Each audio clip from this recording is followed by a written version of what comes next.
Ya, pemirsa, kita beralih ke informasi lainnya. 1 bulan jelang pelantikan Presiden terpilih Prabowo Subianto belum secara eksplisit mengumumkan susunan kabinetnya.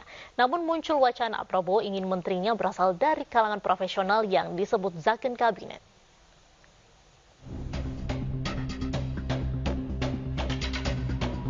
Partai Gerindra tak menampik Prabowo Subianto akan memprioritaskan profesionalitas untuk mengisi kabinetnya. Namun di satu sisi, Presiden terpilih tetap akan mempertimbangkan partai politik. Pertama kali akan memprioritaskan bagaimana interdeliver ke rakyat gitu. Jadi untuk bisa menyajikan sebuah janji-janji politik, visi misi yang pernah dijanjikan itu, Pak Prabowo memprioritaskan apa yang dinamakan zakon kabinet tadi gitu. Tapi bukan berarti ini murni profesional ya. Jadi dari berbagai diskusi dengan beberapa kalangan gitu. Mungkin yang lebih tepat adalah Pak Prabowo mengkombinasikan antara profesionalisme dan loyalitas. Zakon politik dianggap tak bisa diterapkan secara maksimal karena secara historis dan realitanya pemerintahan membutuhkan dukungan dari partai politik. Zakon kabinet secara historis itu tidak berusia panjang karena melupakan realitas politik bahwa partai politik adalah mereka atau institusi yang memiliki kekuatan formal untuk mengelola kekuasaan. Nah, artinya kalau kita merujuk pada pengalaman historis itu, mau tidak mau seprofesional apapun kabinet yang dibentuk, kalau tidak mendapatkan dukungan politik itu akan sulit.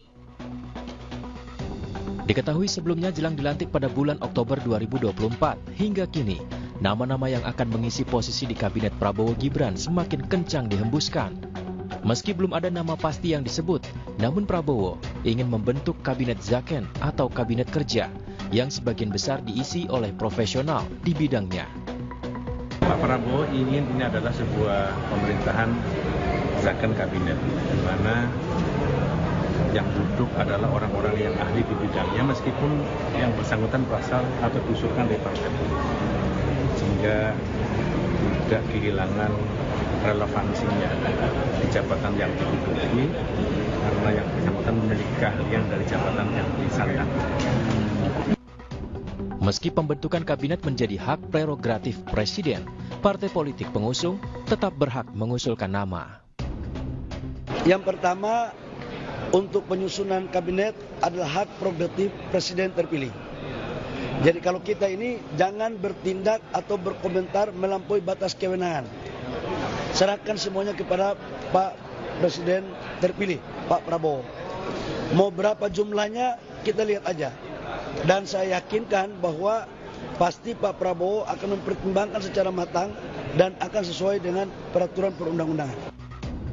Hingga kini belum ada pembentukan tim yang secara khusus akan menyaring nama-nama menteri untuk mengisi posisi di kabinet. Tim Liputan iNews melaporkan.